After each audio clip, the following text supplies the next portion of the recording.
শ্রী শ্রী মা শারদা দেবীর কয়েকটি অনুপ্রেরণামূলক বাণী। শ্রী শ্রী মা বলেছেন, অশান্ত মন নিয়ে প্রার্থনা করো, তাতেই শান্তি আসবে।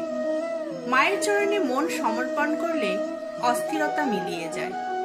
সবকিছুর জন্য কৃতজ্ঞ হও, তাতে মন আনন্দে ভরে যায়।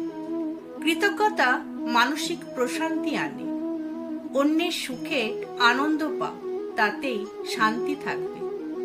ঈর্ষা অশান্তি আনে। আনন্দ ভাগ করলেই শান্তি আসে। শ্রী শ্রী মা বলতেন, ভালোবাসা দিয়ে মন শান্ত করো, রাগ দিয়ে নয়। অশান্তি এলে নীরব থাকো, নীরবতা মনকে ঠান্ডা করে।